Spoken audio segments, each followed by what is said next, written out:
So mga ka-adventure, nakahuli na naman tayo. Tignan natin.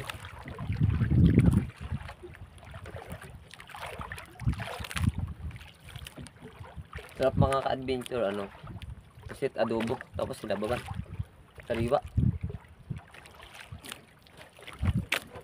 Maliit lang. Mahuli natin maliit. Ito ang ano, tinatawag na ano, bullpen mga ka-adventure dito sa Palawan. O barakitos.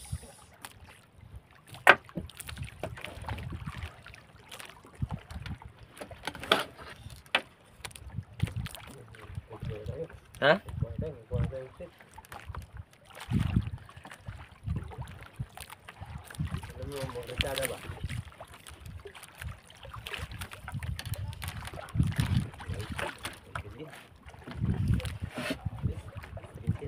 Utang na. Uli. Uli, maliit. Pang adobo, pang sinabawan. Pwede rin daingin. Oh,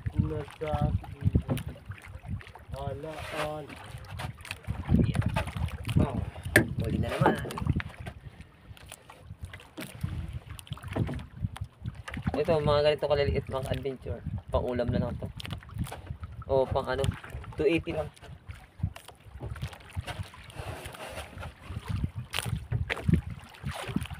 $280 ang kilo. Maliliit. Sa palengke. Sariwang sariwa, masarap sa bawan. Kahit hindi nalagyan ng sibuyas. Asin lang. Lutsada talaga mga adventure. Naglutang na mga ka-adventure yung ano, pusit. Kaso wala kaming dalang sikpaw. Nalimutan ng kapatid ko. Hindi niya nadala yung sikpaw niya. Para pag may lumutang, sisikpawin lang. Oh, huli na naman. Sa ilalim naman siya kumain.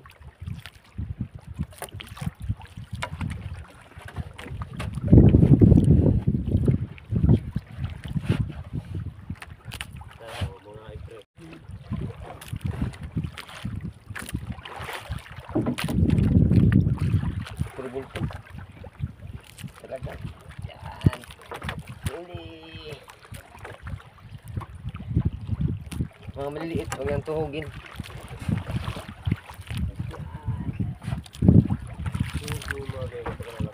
Ayun, malaki-laki na.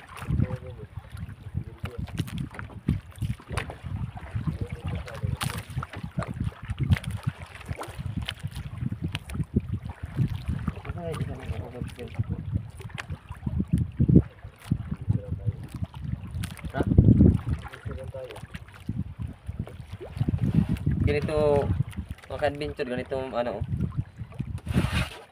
ganito gumamit ng ano panghuli sa pusit. Kailangan ganyan nito. Yan, talit sanitin. Para pag gumagalaw yung ano, Taiwan hook, saka yung ganti-ganti, biglang lalapit yung ano, pusit. Paglapit, pag ganyan mo, masasabitan. Wala kasing sima siya, ano lang, talim lang. Hindi katulad ng kawil, may sima. Kaya pag nahuli, hindi makakabitaw ang isda. Pero ito, walang sima. Dalawa na ang gamit. Eh, kasi nagpakpakain. Dalawa na para makarami. Marami tayo ng barakitos.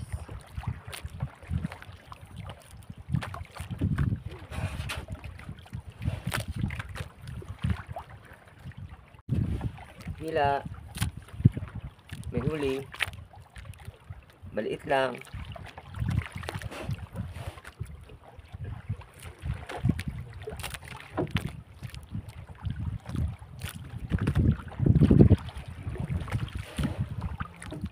Okay. Sariwang sariwa. Malaki-laki na ito. Tuhugin na.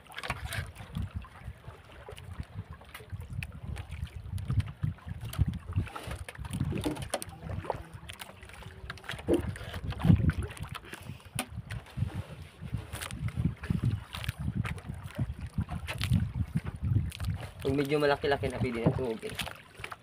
Eh, mahalo na.